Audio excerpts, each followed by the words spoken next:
from the perspective of urban planning, what do you think could be done to preserve or even enhance the distinctiveness of a soundscape? Maybe the one I have in mind is awareness of the sound. So normally we ignore the acoustic environment. When we go to the nearest station from the house, they are not to pay attention to the acoustical environment, right? Yeah. So the awareness is the start of enhance the distinctiveness of the soundscape, I think. Yeah, absolutely. Well, I think for me there are two ways. One is education. To encourage or teach people how to listen. And I think we're so used to blocking out sound, we just filter it out. We don't even hear. Sometimes, obviously, we wear headphones or earphones. But I think, the idea of kind of urban sound walks, for example, where we do these a lot actually here in Japan. We take people on walks through places which are very familiar to them visually, but then when people listen, when they're not talking or they're not listening to music, they get a different and a deeper appreciation of the urban environment.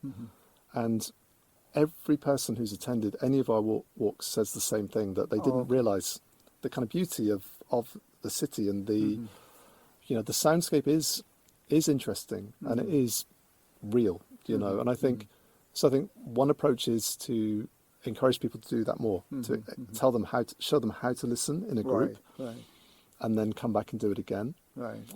And then the other way, I think, is maybe more of a technical thing where perhaps we can record some of those sounds and play them back at different locations. So creation of sound installations or even indoor spaces amplifying some of those sounds and showing people or telling people what is around them all the time, and to kind of enjoy it and celebrate the soundscape.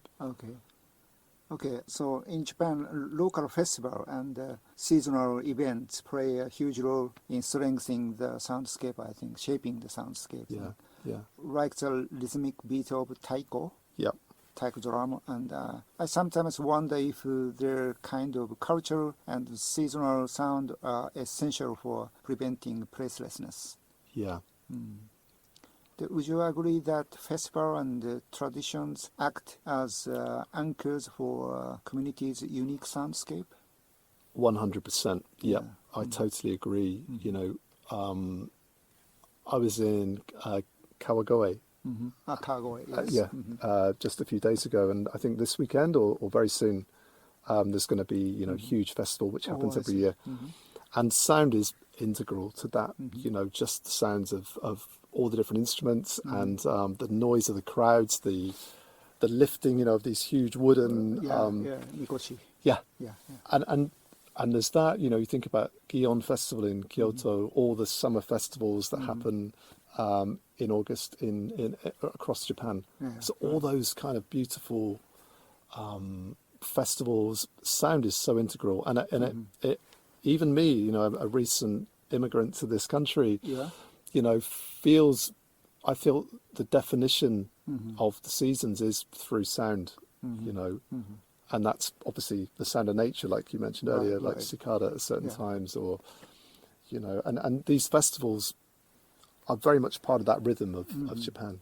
So I think they're so important to to our lives. Very true. Yes. But in Japan, especially in suburban areas, many of these festivals are fading. It's a very sad thing. Yes. So it feels like the soundscape is thinning out. So do you think there are ways to protect or even regenerate this kind of cultural soundscape? I think it's part of like a kind of problem everywhere with I guess a sort of rural depopulation and younger people moving to cities, less young people, having kids, whatever it is. So I think, I mean, again, to go back to Kawagoe, they have an incredible museum there that when you go, you really feel how exciting this festival is. And I think it's just it's just important that we maintain, or people in Japan maintain these traditions, and because they're cool things as well. They're really fun and they're very important. You know, not just culturally, but it's a living culture. It's not tradition so much. It's more like something that should be, you know, encouraged. Okay. I just remind me the word of revitalization. Yeah. Yeah. So the real challenge, I think, revitalization is that could mean reimagining traditions so they resonate with younger people. Yeah. And or using urban planning to design public spaces that allows festival sound to breathe. Yeah. Yeah. So ultimately, when people feel proud of their local sound, they're more likely to sustain them. That's true. Yeah, okay. Okay, they're almost the end of this conversation, but I would like to ask you just future technology related to soundscape. So nowadays we have so many technologies, AI, VR, immersive audio systems. Do you think technology can play a positive role in sustaining or regenerating these cultural acoustic environments? Yeah, I do. I think, you know, I think we're at the moment we're still in the phase of kind of human curation, I think, and human organization of sound, you know, for example. But I think what I'm excited about is how, for example, AI and a combination of AI and, you know, surround sound technology can enhance urban environments. Yeah. So how can we look at different situations, population, you know, flow through certain spaces? How could we improve the soundscape of a city using AI and using like understanding people's relationship to that moment in time? Oh, that's interesting. Yes. So, for example, you know, could we create a harmonious sound situation in a station at rush hour, and then have a different soundscape during a quieter time, or maybe when there are more kids, school kids passing through it? You know, can AI recognize the different people within the population and then accordingly provide the right sort of moment, the right soundscape moment for that time? For example, you know, and then that could be employed in all kinds of environments, right? All kinds of buildings, from hospitals to homes. You know, could we look at technology that using AI, using sensors that we might, you know, be wearing a smartwatch that recognizes our sense of, you know, stress or whatever, and can the home be a place for us to create a soundtrack for us within our home spaces that corresponds, or when we're driving as well. You know, if the AI recognizes that we're sleepy, can the car help us to revitalize us through sound? Fascinating. You know, I mean, those are areas that I'm really interested in, and very nice idea. Yeah. In the end, told me a very exciting idea. Thank you very much. No, my pleasure. You know, these are areas. So interesting. I put together a summary of our discussion into maybe 5 or 6 key points. First, we compared the soundscapes of Tokyo and London, and noting the density and the boundary of sound were the core elements distinguishing the acoustic environment of the two cities. So next, we discussed sonic layering and sound marks. The idea was even a meaningful sound become noise. I think your idea is a little bit different, but I'm thinking you made me think as well. So if it dominates too much, the balance of the sound mix is a vital element here. The fourth, we moved to rural soundscape.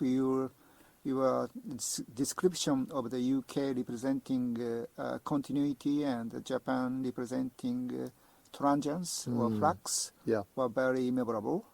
So finally, we covered placelessness and technology.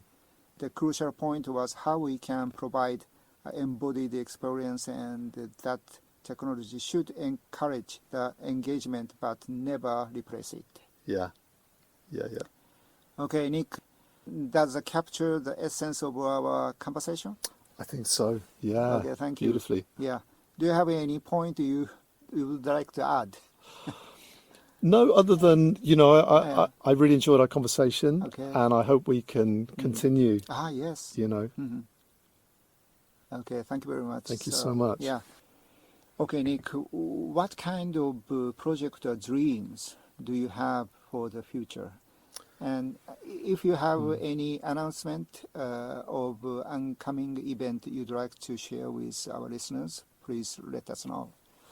Well, thank you. I mean, to answer your first question, I mean, I'm excited by now being here in Japan to collaborate, to work with people like yourself who are fascinated by this area. Yeah. How can we all look at sound in new ways, and how can we create more harmonious societies using sound? How can we make better cities by thinking about sound? So first of all, I'm looking to just collaborate